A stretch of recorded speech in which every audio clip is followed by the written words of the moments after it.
How, thank you, the person who's recording in progress, Jake, thank you very much for that. I was supposed to do that. So yeah, so I should just say, recording in progress. If you want to turn your camera off for any reason, that's totally fine. Those people that have signed up, we will be obviously sharing the recording with, and also who haven't made it. And I'll probably write a blog about it, which will include the recording. So just to let you know that that's what is going on and why. Yeah, so the way that these capitalist colonizing cultures and culture that we're a part of have created this power over relationship with the wild. You know, I trained as an ecologist, and I was always told, how can you make the case for conservation benefiting humanity?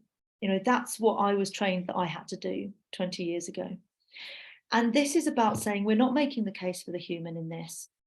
We're going to de-center the human and be in the in-between place of us and the wild, and allow ourselves, through our imaginative capacity and the imaginative capacity of the wild one, to have a different kind of meeting. It might be surprising. It might be, we don't know what it's going to be. We're just going to give it a try and see what we experience when we try to go into that place of meeting. I've recently been inspired by a bard, I'd say, and a mystic called John Moriarty, who talks about, in a moment of sort of great existential angst, walking in the heather and a hare running out from his like beneath his feet, and the hare, you know, he saw it as this image of hope that he might be able to re-educate himself, and he fell to the ground and he put his head to the warm place where the hare had been, and he asked the hare to be a poultice that would suck all the philosophical European education he had had from him and teach him to rebuild his cosmology from his sensation and his experience of connectedness with the wild. So we're going to take a bit of a prompt from John Moriarty, and we're not going to work with hares today. We're going to work mostly with plants and forests, but we're going to invite the wild to have a go at beginning to rebuild our cosmology and to dream with us. That's me. I've said loads more, loads more than I should have. I'm going to tell you about Penny, and then I'll tell you about Ben. We're going to start with some practice being shared by Penny, and Penny Hay is a wonderful reader at Bath Spa University, and she's also just on the brink of launching the 2023 Forest of Imagination Festival. So, I mean, that gives you a clue of her sort of credentials, if we're talking credentials. But she's spent many, many years in service of the betweenness of people and forests. So she's going to give us an experience which sort of works at this forest macro level, and then later we'll pass to Ben, who will give us a really focused experience at a more of a micro level. I hope that's enough. Penny, I'm going to pass to you, and I'm going to get myself sorted for screen sharing. Thank you so much, Hannah, and hello everyone. It's just so lovely to be here amongst all of these imagination practitioners, whatever you call yourself. I often just say at the bus stop, I'm an artist. So yeah, so just take a moment to be in your space. We're going to imagine with the wild. I'm going to invite you to close your eyes if you wish, and my kind of creative offering has been inspired by the beautiful John Muir quote that many of you will know. And so to the forest I go, to lose my mind and find my soul. So we all have a forest in our mind. We are the forest. This is a guide to dream. We invite you to dream in the forest, in your forest, wherever that is, inside or outside. We're immersed together in the sensations of the forest. in the sensations of the forest ecology, where everything is connected. To wander and to wonder. The forest is infinite and illuminating. It's full of freedom and potential. Our imagination invites a response to nature and beauty. It gives us insight and guides us to do this imagining, this dreaming, to be intuitive, to be sensitive and open to possibility. We inhabit this space of possibility and imagining. We're immersed in the forest, we're sensitized, we tune in. This attunement invites us to explore different ideas and different imaginative versions, alternative futures. Our collective imagination celebrates the power of this imagining a different world, and learning especially from the indigenous wisdom of forests. Where is your forest? We invite you to feel the forest, to sense the spaces, to be present, to belong. We are the forest. We are nature. Forest is the home of imagination. Imagination is everyone.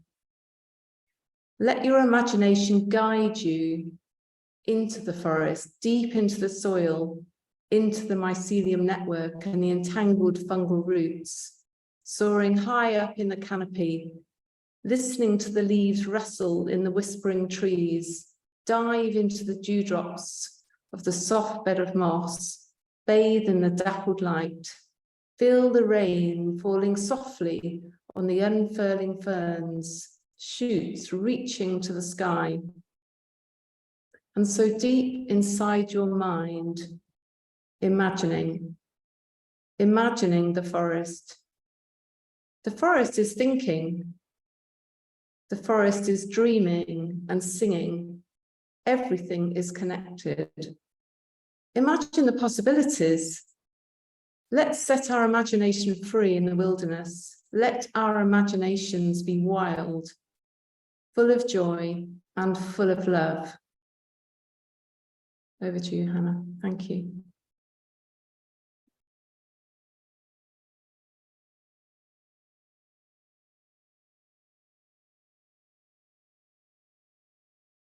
Thank you, Penny. So that invitation to imagine into that forest, into that space of betweenness of all those different kinds of living and composting and natural presences. I'd like you to spend a little time more there in the forest space that you are familiar with, perhaps, and just find some images or some emotions or some sensations that you can share in the chat. So sensations, physical sensations, images that came to you when you were thinking about that forest, and feelings, emotions that you had. I can put those in the chat.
like reminded. There's a sense of homecoming in it, isn't there?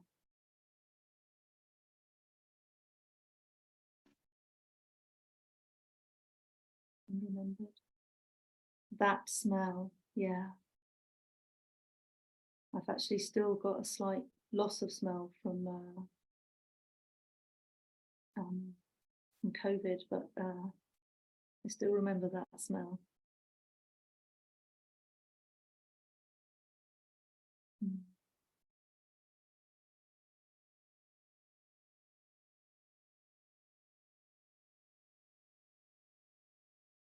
Wonderful. Is everyone able to read those? Even reading them creates a certain kind of feeling, doesn't it? When we use words that are not conceptual, but words that are related to sensation, emotion, and image, the feeling in my body reading them is really different. Thank you. Lovely. Now we aren't going to ponder on that much longer, but I think as an image of how a sort of not a very long, an example of how not very long guided meditation can lead us to emotions and insight and sensations that we can then build from collectively, is a good thing to notice. So I'm going to hand back to Penny to give us an example of how she's worked with sort of imagining with the forest through her work at Forest of Imagination. But just take a pause to think, how could a very simple meditation like that help everyone to arrive in a similar place when something needs to unfold together? What does it mean to be dreaming in a similar place and with other beings that are connected? What can that offer us? One of the things in the chat is supported. How can that imagined journey support us to then do something together, whatever that might be?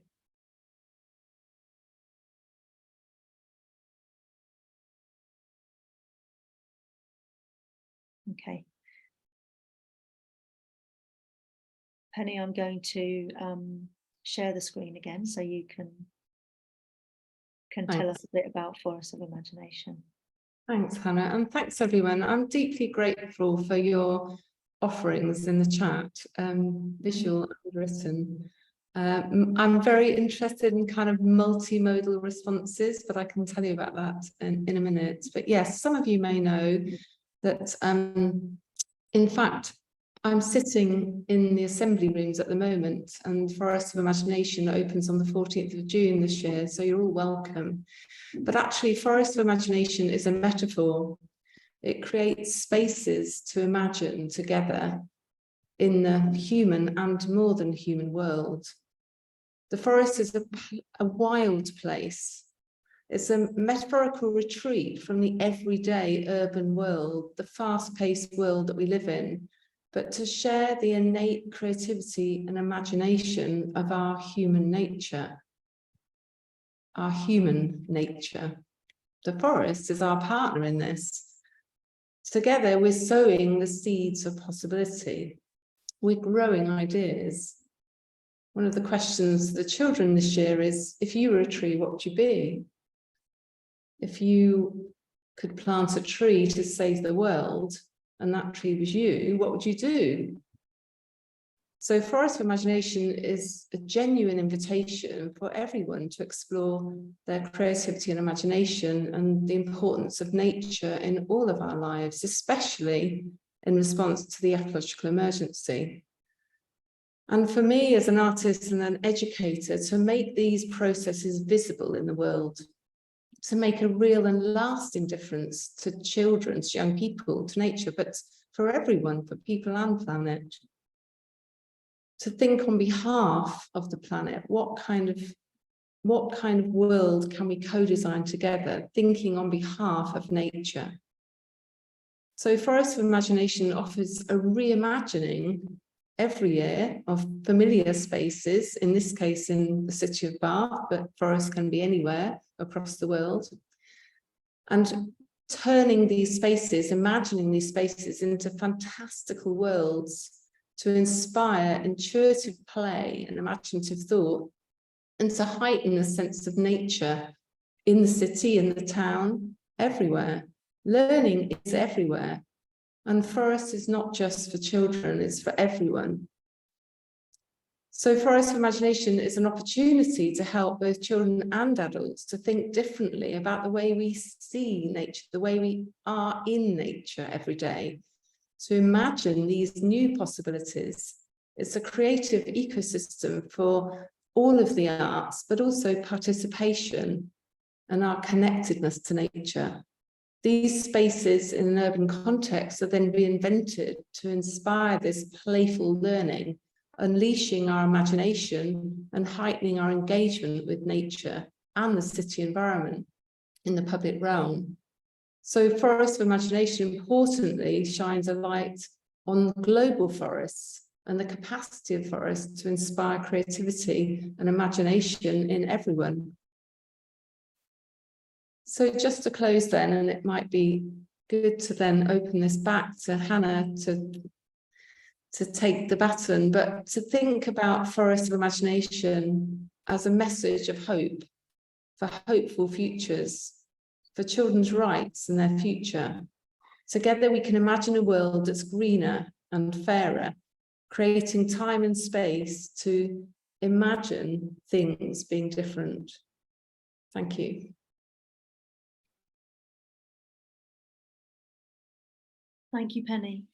I wanted to allow us and for Penny to lead us in the flow of that experiential imaginative moment, which can feel very internal, to how then that can inspire something deeply sort of externally expressed in the world and connecting to the world, and taking over a whole range of spaces in a city and inviting a whole city and beyond to come and participate in events that allow us to disrupt that sense of separation between our creative selves, the natural world, and possible futures. Allow it to kind of mess us about inside in the best possible way, to create a space for new imagination to spring up.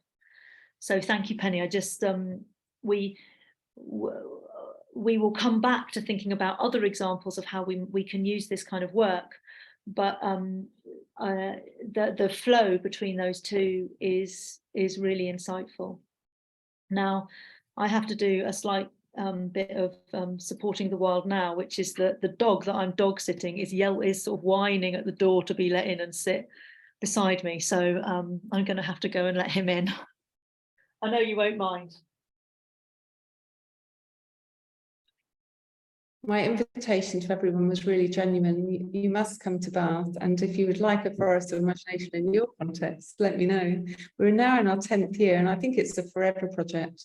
We've just launched a project with the RSA and 100 in Finland, Oxford University, our university, the Eden Project, and our charity, House of Imagination, called Playful Green Planet. So watch this space. Thanks, Penny. And if you want to bung any links in the chat, Penny, that would be lovely for people that might want to show up at some point. Forest of Imagination in Bath runs from 14th of June to 14th of July. So there's loads of stuff you can come and get involved in. I think bits of it are online as well. So definitely check that out. Okay, so I'm now going to invite Ben to talk to us. Now, introductions are always a bit funny, aren't they? Like, I think what I'd like to say about Ben is that I've only met Ben because he signed up to this community and said that he would love to share some of the work he's been beginning to sort of immerse himself in by learning about Insight Herbalism, which is something I'd never heard of before. But I thought that sounds like a really great thing to be doing in this session. because Insight Herbalism is both sort of has a kind of what we might think of as a more scientific herbalist foundation, but also about this relationship to plants and how we build relationship with plants and allow them to inform us about what we need from them and what they need from us. So I reached out to Ben, and he agreed to help us with this session. So I'll hand over to him. But one of the reasons I wanted to introduce Ben in that way is to say we're going to have other sessions like this, and any of you are very welcome to reach out and offer anything you'd like to offer. And, you know, Ben is still apprenticing as an Insight Herbalist. So again, we don't have to come as fully complete facilitators to be part of this sharing network. So Ben, let me hand over to you. Thank you, Hannah, and thank you, Penny, also. Yeah, it's amazing to be with so many of you. Yeah, really beautiful. So yeah, just what Hannah said a little bit about me. I'm an apprentice herbalist at a school called the School of Intuitive Herbalism, which is based in Stroud. And aside from that, I'm also an independent town councillor in Frome, and I also co-founded a local community composting initiative. So that's a little bit about me. So yeah, what we practice at the school is a type of herbalism, which we refer to as Insight Herbalism. It's kind of a practice that's slowly evolved and been co-created by the students at the school. And then they landed on the name Insight Herbalism. And in essence, what that is, it's a way of experientially and directly learning from the plants. So rather than the more traditional approach of learning about, say, medicinal herbs through a materia medica or a textbook or a book, the primary mode of meeting is experiential. So that could look a whole variety of ways. That could be a simple kind of tea tasting as the kind of very, very basic, simple level. And something that I shared with Hannah the first time we spoke is kind of on the more extreme end of that, not necessarily extreme, but something we've done prior when working with nettle, as an example, is a nettle immersion where you do a full body sting immersion. And it sounds like it's kind of scary and painful, but it's actually beautiful, and it's an incredible way to meet nettle, to meet that plant. So in essence, it's about learning from the plants directly and kind of giving teacherly authority to the plants rather than to ourselves or the facilitators. And as described by Nathaniel Hughes, who's the founder of the school, he says it's as much a journey into our own consciousness as it is a profound meeting with nature. So that's kind of the essence of Insight Herbalism. I hope that's clear. So there's a model that we use at the school, one of kind of many approaches, which is what I'd like to share with you today. And that's called the model of the three cauldrons. And Hannah hopefully has an image that she can share with you that should help start to land what I'm going to talk about.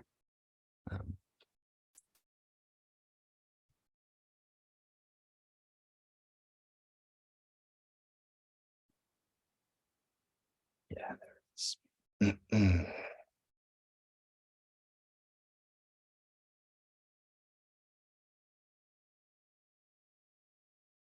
I can see it just there, Hannah, yeah, on the third slide. Perfect. So this is a representation of the model of the three cauldrons. And essentially what this model is a gateway into different modes of perceiving.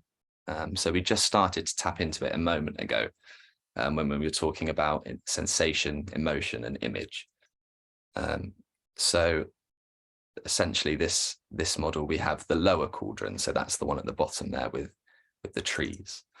And what this is referring to is the physical body, so the embodied self, the animal body, the parts of us that are more deeply connected to the earth energies. And experientially what that is sensation, essentially. So it's what we're feeling in our body at a given moment. And then with this model, which is somewhat associated or connected to say the chakra system, which some of you might be more aware of, although it's distinctly different but somewhat connected. So the lower cauldron is located kind of in the womb area, in the gut, what's often referred to as the hara. So what this is the kind of gravitational center point of the body. But the key thing I'd like to communicate is that this is the idea of sensation and what we are feeling within our body when we relate to nature or relate to a plant. So that's the lower cauldron, also known as the cauldron of warming. So going up to the middle, where we have this beautiful image of the flower, this is known as the cauldron of vocation, which I really love. So kind of located in the heart, solar plexus, throat area. And primarily what this relates to is our emotions. So our emotional intelligence is what this is tapping into. So it's the intelligence of the heart. It's also the place where we receive and give love. So you might imagine that the heart itself has a back and it has a front. So through the back, we can imagine that that's how we receive love. So how do we receive support from our families, our partners, our pets, you know, from the natural world, from the forest that Penny just guided us into, and from the plants as allies. So how do we receive that love? And then at the front of the heart, how do we give that love? How do we express ourselves in the world? And it's referred to as the cauldron of vocation because it isn't just about the heart's knowing and the heart's intelligence. It's about our choice to act upon that. So it's a place of agency, a place of will. How do we receive love and how do we give it? So that's the place of the middle cauldron, which is feeling, emotion. And then finally moving upwards, which is often the one that people kind of are enamored by or kind of gravitate towards in many ways, is the upper cauldron. This is referred to as the cauldron of inspiration. So it's an experience that we all have. It's our inner sight. It's the place where we dream, you know, when we're asleep, and the images that come to us. It's a place of visionary experience. And it's the realm of ideas, in a sense. It's the space where we could acquire spontaneous knowing or insight into something. The place of poetic wisdom, it's often described as. And it's the place where we can kind of perceive the patterns of things, perceive the archetypes that are present within nature. So it's a very expansive space and what might be described as a more kind of cosmic space, which is represented in the image. So I hope that's clear. And just going back through, we have the lower cauldron, which is the embodied self and the sensation. Then the middle cauldron, which is the heart's intelligence and our emotions. And then the upper cauldron, which is our inner vision and our seeing. So that's the model of the three cauldrons. So taking that, is there any questions, firstly, maybe in the chat or anyone who'd like to kind of ask anything about that model and about what I just spoke about? It could be useful. Got what's the word cauldron? So cauldron is more a metaphorical use of language. So traditionally, like a witch's cauldron, it's a pot. That's what a cauldron is as a physical object. I think the reason we use that word is it's about the energy that is contained within that space. So it's about kind of the energy that is within the gut, but also the energy that surrounds you. So imagine it as kind of like a cauldron of energy in each center. So that's what the word cauldron is meant to represent, like a pot. Could call it the three pots if you like, but it doesn't sound quite as good. Anything else? What is the name of the school? So yeah, I'm an apprentice at the school, and it's called the School of Intuitive Herbalism is the name of the school.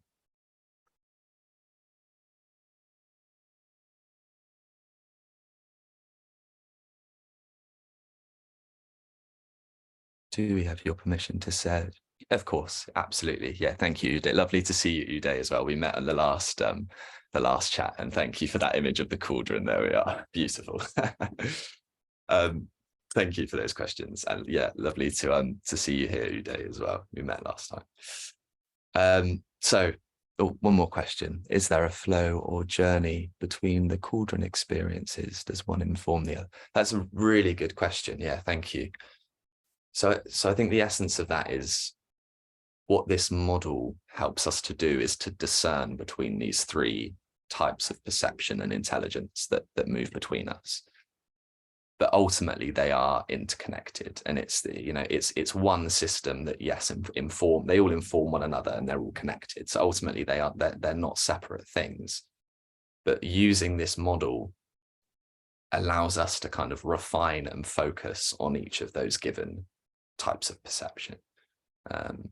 So I suppose it's a way to kind of retrain our awareness in a way that allows us to focus on a specific aspect of our being, when we're dreaming into nature or relating to nature, to plants or to forests. It's about, with the imagination work, it's very easy to kind of make it entirely head-based and to kind of think that our imagination is just based up in this upper cauldron space. But to come to the kind of deep realization that our body also dreams and our body also imagines. So the three cauldrons is a way to kind of bring ourselves back to that embodiedness and back to that emotional content, as well as the kind of the visionary stuff and the imaginary, more traditional imaginary stuff. So yes, they're all connected, but this is more a model to discern and refine those intelligences and to give each one a focus at a given time. So that's why the model is used and what we use it for. Perfect. Okay, so moving on.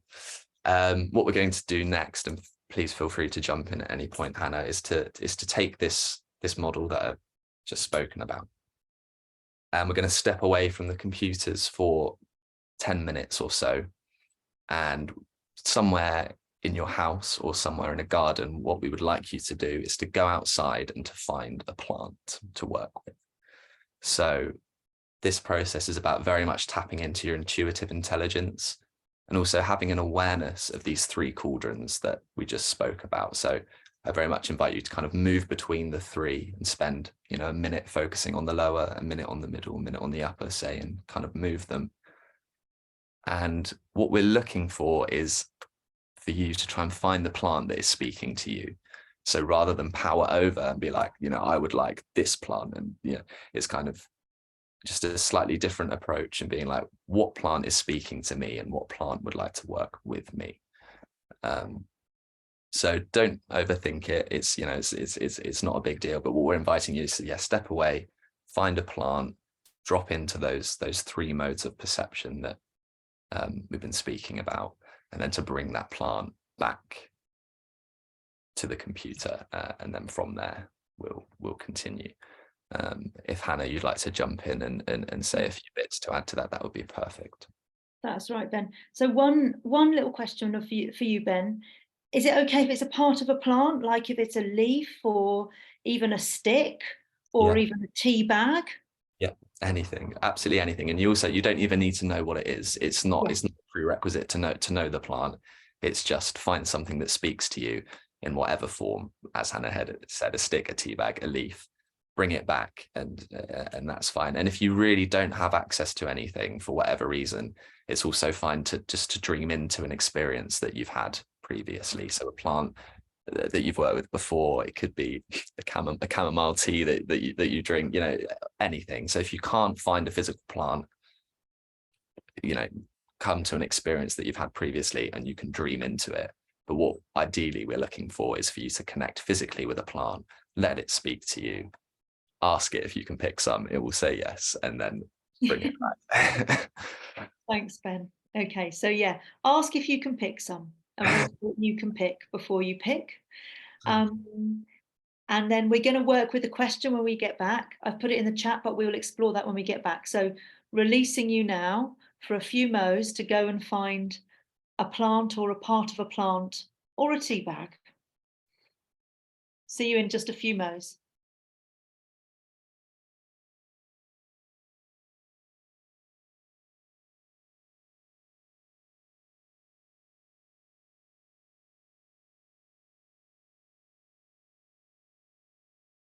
Thanks a lot.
If when you're ready, you can turn your camera back on so we know you're ready, that would be lovely.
Be lovely for people just to post in the chat what they've got, if they know what the plant is, just to see some of the names of the plants that have been chosen. That'd be lovely.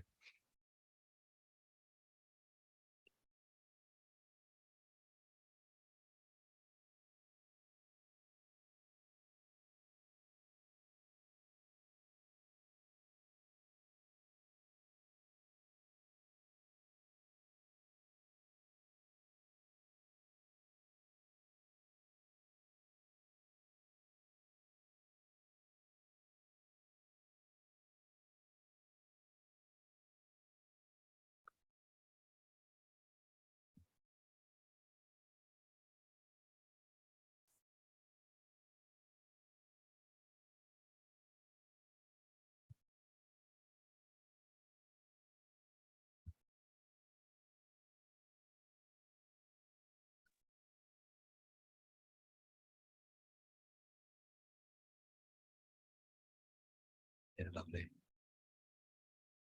See aloe there, dandelion.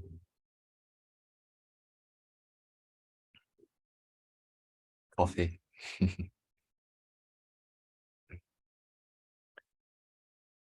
Just let me know when you feel we should carry on, Hannah, in regards to the time and everything.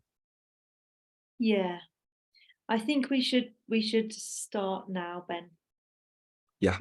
Had a good 10 minutes. Perfect. Okay. Okay. If you're back, please do turn your video on, just so we know that you're back and you've got a plant ready. They're quite a lot without a video on. Is the only concern. Maybe another couple of. Yeah, give it 2 minutes. And then... Leonie's definitely back. Leonie and friend are definitely back.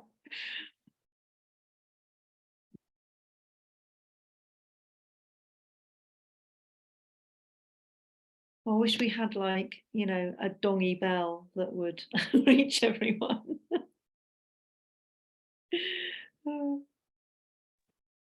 I went for a really unpopular one. I wonder if Ben's got anything to say about the Japanese knotweed.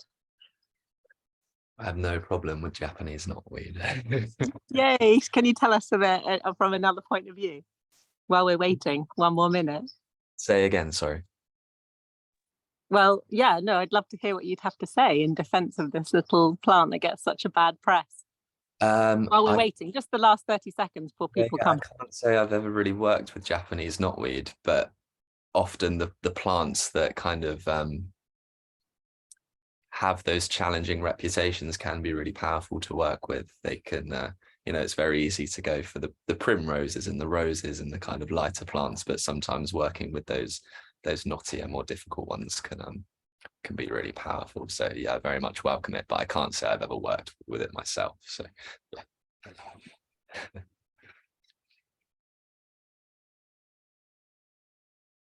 Cool. Shall we continue, Hannah? I think so. And apparently Stephen's eaten it. Eaten Japanese knotweed, which is quite exciting. Amazing. So thank you everyone for doing that. I also saw, I think someone called Emily met a frog in those 10 minutes, which is amazing. I saw in the chat there. I've just got a handful of dried rosebuds. That's what I've got here. So what we're going to do now is just to dive a little bit more deeply into the plants that you've chosen, and continuing to work with this model of the 3 cauldrons. And we're just going to do a short 10-minute journey. So often when we do this work, when we do group journeying with a plant, more commonly we would all be working with the same plant. That's a more common theme. So that's something that helps create a bit more resonance between the group, bringing it back to the idea of collective imagining. Obviously that isn't a possibility in this space. There's lots of us and we're all in different places and times and such. So what Hannah and I landed on was to have a joint intention for this journey. And what that intention is if this plant was a sanctuary, what would that sanctuary be? So in regards to the 3 cauldrons, that could be, how might that sanctuary nourish you physically? So how could it nourish you? How could it meet your body? Emotionally, kind of what is the plant inviting in you in that emotional space?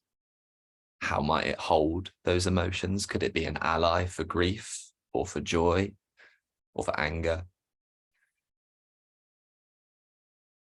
So that's the second cauldron. And then in this upper cauldron, you know, as we drop into the journey, how might this sanctuary be constructed? What might it look like? And what insights could this plant offer or invite in you? So I hope that's clear. And what I'm going to invite you to do is just to find a space as comfortable as possible, to lie down if you can, but if not sitting, sitting is okay.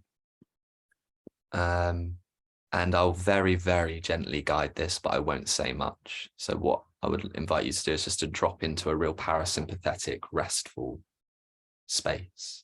Place the plant somewhere on your body, maybe on your chest. And to dream into this plant as sanctuary. What is the sanctuary? And to work with these 3 distinct modes of perception: sensation, emotion, image. Does that make sense? If there's any questions, then do please ask before we find our spaces and everything. I'm just writing a bit more into the chat to remind people.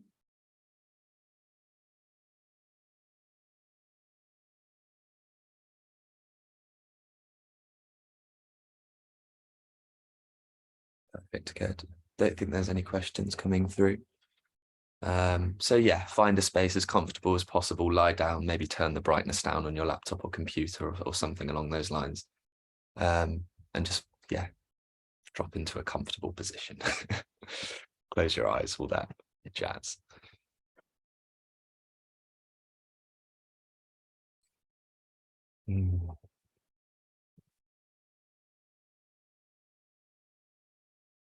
So returning to that intention. What is this plant as sanctuary? And really try and land with that intention. Let it meet your body. Let it meet your heart.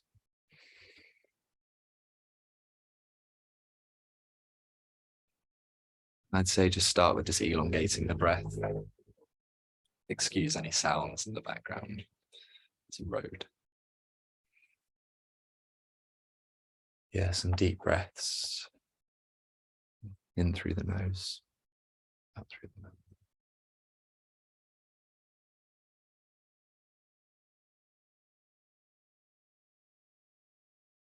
Really try and invite this plant into your being. Let it land. And a good place to start is with that lower cauldron. Just to feel your back on the floor. Feel back on your seat.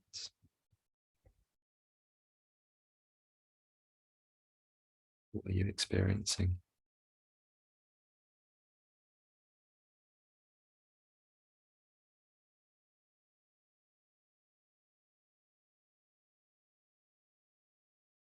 How is your heartbeat?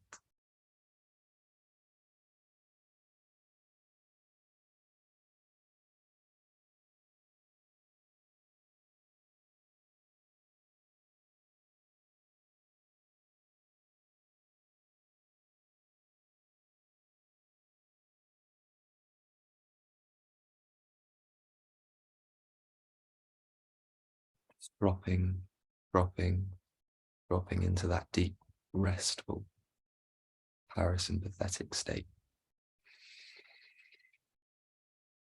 Relaxing your shoulders and your jaw. Maybe just noticing where there's any tension and then letting it go.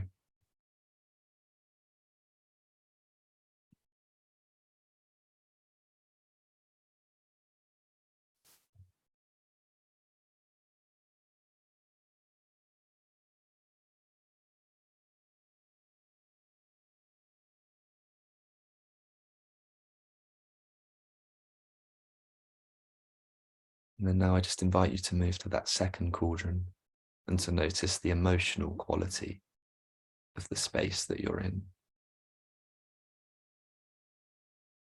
What is the plant inviting in you, opening up? Is it a feeling you want to move towards, or is it one that you maybe want to push away, and just noticing that? So yeah, come to your emotional intelligence in this moment.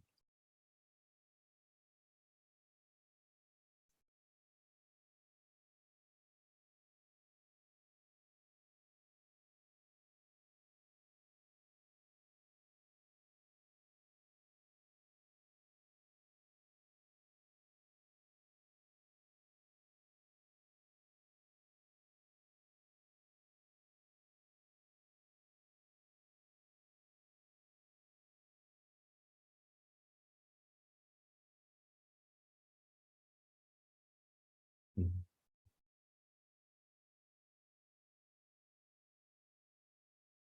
And then moving upwards to this third cauldron, what images are maybe arising for you, words dropping in, just noticing them.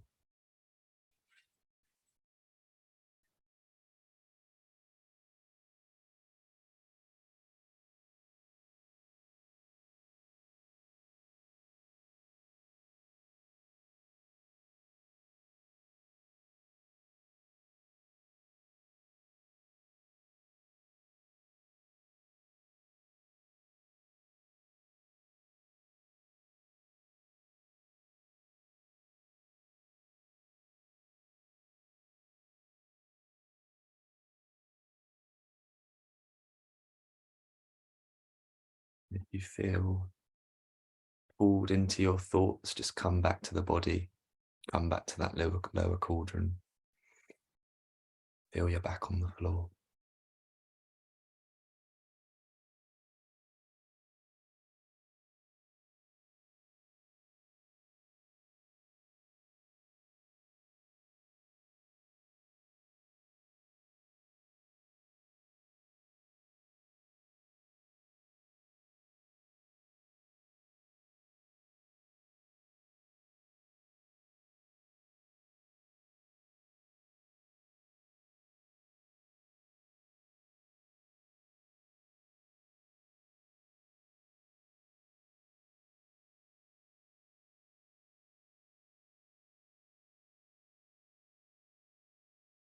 Just be in this space for a few more minutes.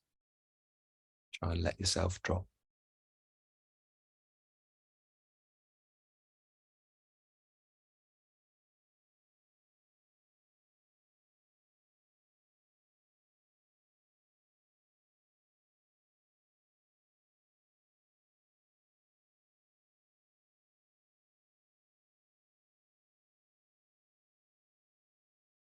You might want to move the plant, place it somewhere different, move it around the body.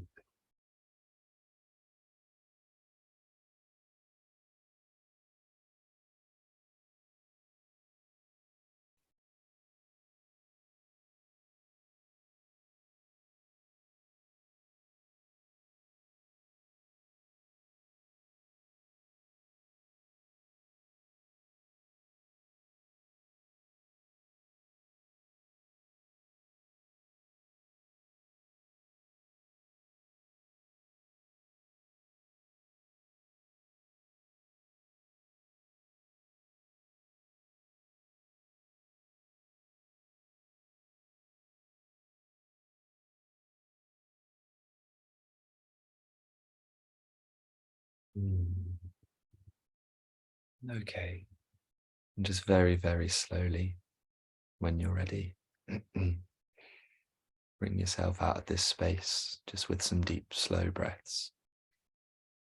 And then just make your way back to your computers, but there's no rush at all. So just take your time.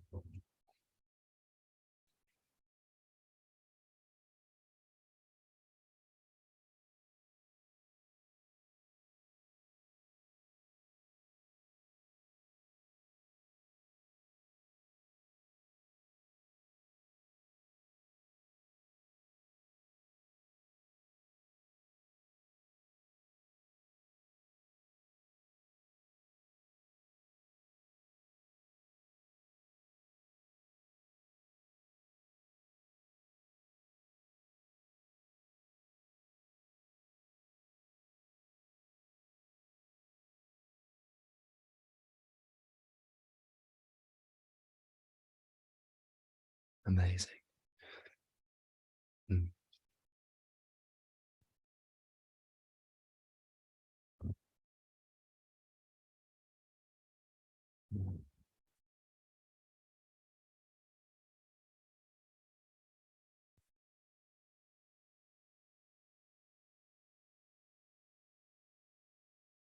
So if everyone's back, whilst that experience is still fresh, I think what the plan is just to spend 1 or 2 minutes just writing down a few notes. If you have a pen or paper, if not, maybe just on your computer, just to reflect on that experience. And then after that, we're going to go into breakout rooms in small groups and just do some sharing. So that's what we'll be doing next.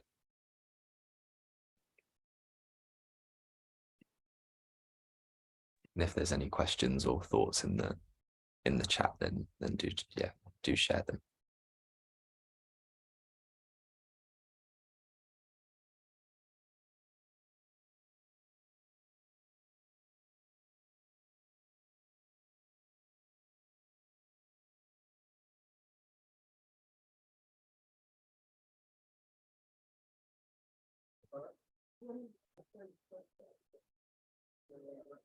And thank you to those who have to leave. Thank you.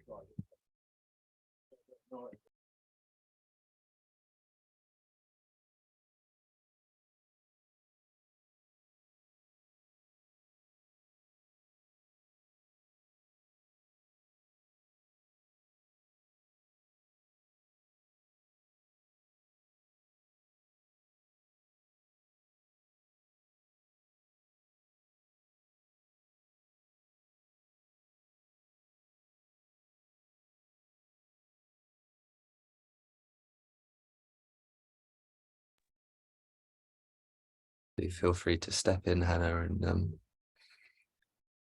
do your thing. Absolutely. Okay, so for those of us that can stay a little longer, we're going to go into rooms of just 3, and we're going to take a little moment to share maybe some of the notes that you feel good to share. And it's also good to come with sort of questions or you know, anything that was your real experience. You can bring that. But then I'd also like to invite you to imagine that we were a community that is really concerned with building space of sanctuary. In reality, we are actually. but that we, you know, we had a particular plan that we needed to operationalize as a group. And just think about how could we use the intelligence we've got from working with these plants to collectively put into action some initiative about sanctuary. So I want you to imagine what that might be. Like, think about how could we use this, and just play with some ideas, and whatever comes to you is fine.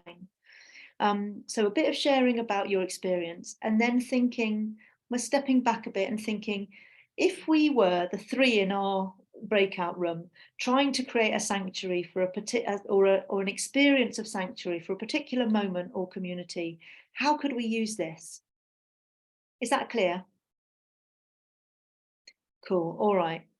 So I'm gonna go with 12 rooms and hope that's about right. 3 to 4 per group. Off you go. Got about 10 minutes.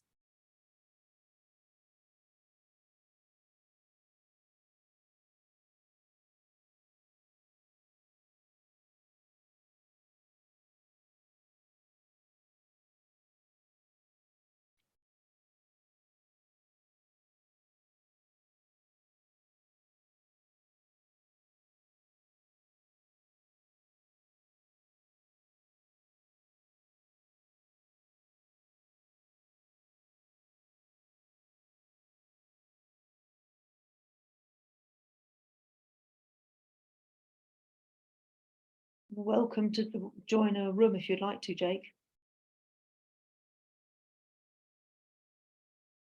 Yeah, I've just been keeping an eye on stuff, so I haven't done the exercises properly. Okay. So Rabbi might call me at any time.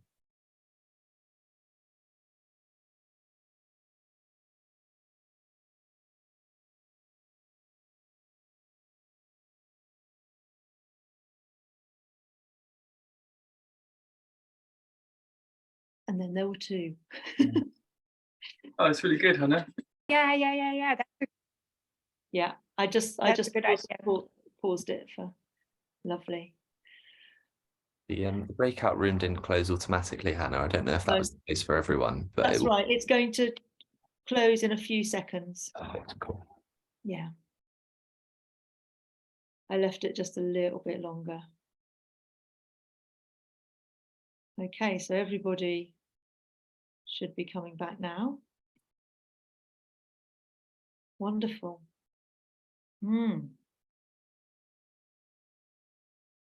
So I think we're all back. It would be wonderful to hear a few voices reflecting on either what you experienced or particularly actually what you spoke about in your rooms. Who would like to share something? Now, Ben, help me keep my eyes open for who maybe raises their hand. Might be easier to use the reaction, but if you go really like this, I'll see it. If anyone's got something to say, be lovely to hear some. Oh, we've got a couple. Kevin, would you unmute yourself and share something?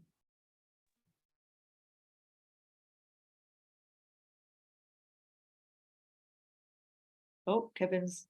Sure. Yeah. I would say helium, like the experience. So sorry, my connection's unstable. It felt like I was in a hobbit house, but the hobbit house had grown naturally out of the roots. So everything was rounded, all the surfaces were rounded, and there was nourishment growing out of the walls. And it felt like the way that a forest through the mycelial mat, like nourishes itself and all the other different plants, and everybody's all connected together. So I felt held, but at the same time, internally, I've got a head cold, and that's part of why there's this tension at the center of me that wouldn't let go. And I was using some kind of my trauma recovery tools around blending, around like gently holding the tension and allowing for its release, but it refused. And I recognized it was like, oh, I know why it's not letting go. It's protecting me because my circumstances outside of this space, even though I feel safe here, my circumstances aren't safe. Like I'm currently not in a safe situation. And I recognize that it's like, even in sanctuary, there's still parts of ourselves that can't let go, that need to protect us, because we are existing in the world we're hoping for isn't here yet. And I haven't resolved that. I don't know what the resolve is between that. I'll have to deal with that in therapy later. But that this room between feeling sanctuary, but also not feeling safe, like at the same time. Beautiful insight, Kevin. And I'm sure others of you can imagine how helpful such an insight might be in thinking about sanctuary and where spaces like that are. Beautiful. Thank you. Thank you, Kevin. What plant did you have, Kevin? Do you know? Unfortunately, I'm nowhere near nature, so I had an orange pico tea bag, which was actually a lot more loaded than I thought, because it's my mom drank a lot of tea, and she passed recently, and her birthday was a couple of days ago, so lots and lots of stuff. Yeah, that's you. Thank you. Thank you. Mandy.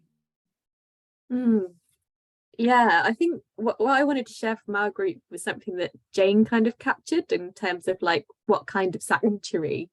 I think there's something around like permission and space to not know.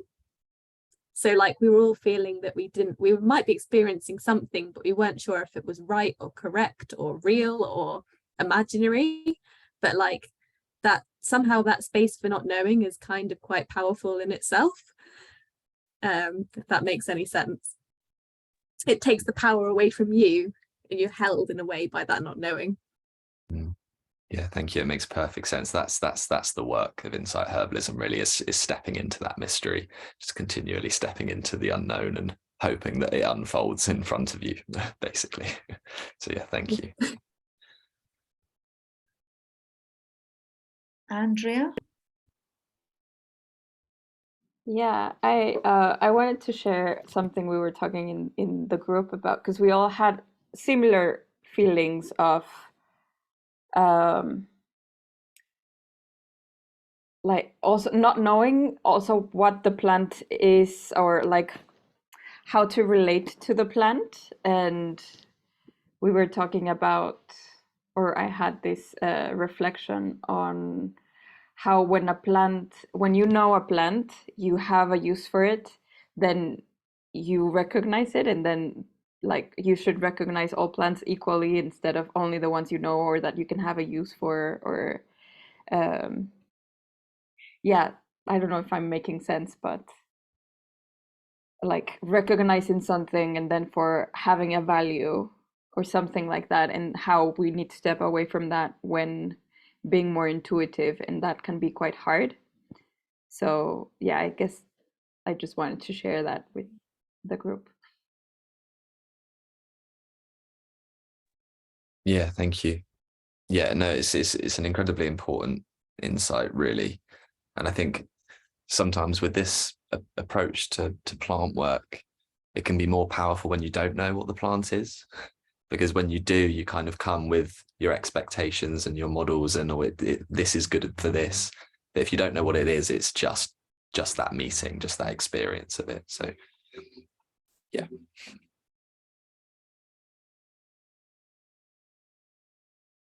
Okay.